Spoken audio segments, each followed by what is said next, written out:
And Sea Island cotton was servicing a different market than, I'll call it, ordinary cotton that was satisfying the global demand for cotton amongst the middle class. You still had the aristocracy, and you had the very, very rich that had their previously had their preference for things like silk or Irish linen, or Indian muslins, they were called. So it was a type of cotton, but like hand spun and things like that. And there were some attributes of, Sea Island cotton. It had a longer staple, but it was more delicate. You couldn't use Eli Whitney's cotton gin. You had to use a roller gin and gently tease out the seeds and things like that. And so these are things that would have been handled through the so-called task system. So instead of gang labor like you had in the upstate and other places throughout the South, you had this task system where you might have a quarter acre where, it was still very exploitative. It's still slavery and coercive. You shouldn't even have to say that in 2025, but apparently you do. But what was different about it is that if you finished that task and everything associated with it, it freed up a little bit of discretionary time so that enslaved people could do subsistence farming and grow their own sweet potatoes and things like that.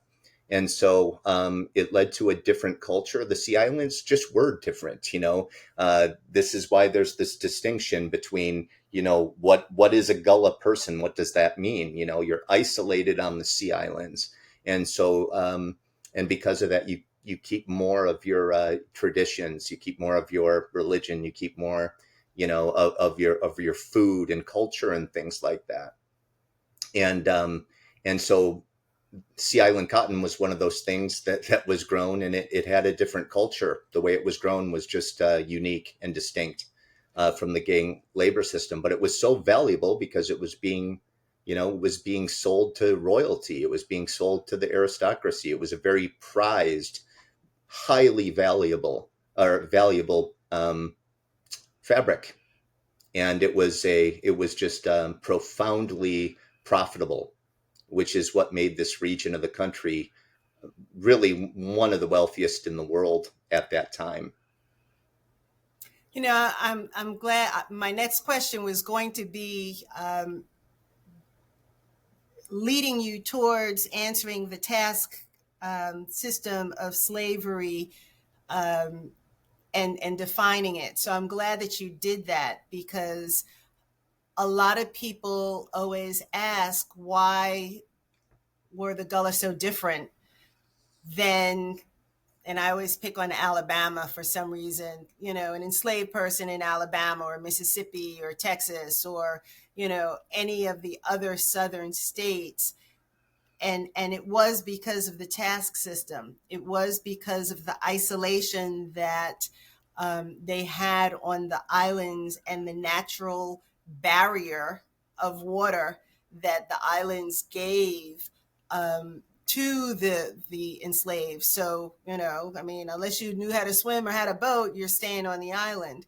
Not only that, just to take it a step further, because the Sea Islands were very hot, muggy, humid, buggy, alligator, snake infested places, a lot of the planters didn't want to stay here.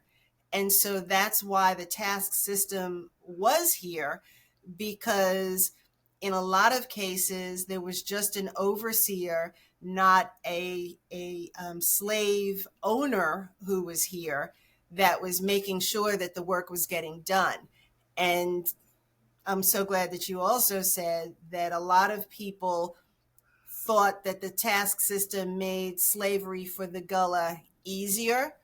Of course, it didn't make it easier, because it was still enslavement, no matter how you slice it. But it was also part of